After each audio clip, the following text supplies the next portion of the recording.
Urdu grammar lesson number 84 84 القابات اور آداب۔ پچھلی ویڈیو میں نے بتایا تھا آپ کو کس طرح خطوط لکھتے ہیں اور اس کی اقسام کون کون سی ہیں، اور اس میں آپ کو بتاؤں گا کہ القاب و آداب کون کون سے ہوتے ہیں، کیسے لکھے جاتے ہیں۔ سبق کو سٹارٹ کرتے ہیں۔ خطوط نویسی میں موضوع، القاب و آداب اور مناسب آغاز اور خاتمے کو بڑی اہمیت حاصل ہے۔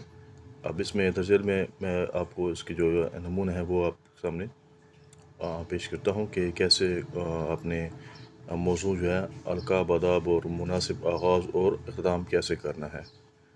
تو پہلے مکتوب، پھر مکتوب القاب و آداب اور پھر خاتمہ، یعنی کہ دوست کو اگر لکھنا ہے تو پیارے راشد، سلام محمد اور آپ کا مخلص۔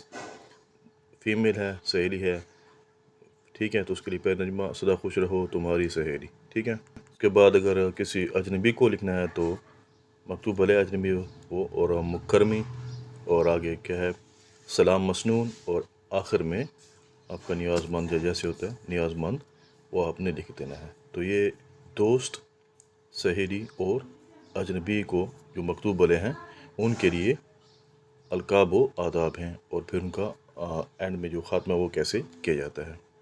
نیکسٹ ہے ہمارے پاس ممانی، خالہ، بڑا بھائی ہے، خالو، ان کو لکھنا ہے تو ممانی، پیاری ممانی جان، آداب، ٹھیک ہے، آپ کا بھانجا، بھتیجا جو بھی آئے گا وہ آپ نے لکھنا ہے اینڈ میں، خاتمے میں۔ خالو، پیارے خالو جان، آداب، پھر خالہ ہے، پیاری خالہ جان، تسلیمات۔ اچھا، درمیان میں ہے مارک آف ایکسکلیمیشن ہے، علامات استجابیہ جو ہے وہ اپنے لازمی لگانی ہے۔ پھر اس کے بعد بڑا بھائی ہے، برادر محترم، السلام علیکم، آپ کا پیارا بھائی۔ اب ممانی ہے، خالو ہے، خالہ ہے، اس کے لیے کیا ہے آپ کا بھانجا، بھتیجا۔ اس کے بعد اگر بڑے بھائی کو لکھ رہے ہیں تو برادر محترم، السلام علیکم، آپ کا پیارا بھائی۔ اس کے بعد نیکسٹ ہمارے پاس ہے بڑی بہن کو ایڈریس کرنا ہے تو پیاری باجی جان، آداب، اور آپ کی بہن یا آپ کا بھائی، ٹھیک ہے۔ محترمہ ہمشیرہ صاحبہ، السلام علیکم، آپ کا بھائی، آپ کی بہن۔ اور پھر چھوٹے بھائی کے لیے پیارے ناصر دعوات، تمہارا بھائی، ٹھیک ہے۔ یا عزیزم اکرم، اس پہ علامت اور دعائیں، اور پھر اینڈ میں ٹھیک ہے خاتمہ تمہارا بھائی یا تمہاری بہن، جو بھی آپ اینڈ میں لکھنا چاہیں۔ اور طریقہ کہ بہن کو ایڈریس کرنا ہے تو پیاری بہن، سدا سلامت رہو، اور اینڈ میں طالب خیر۔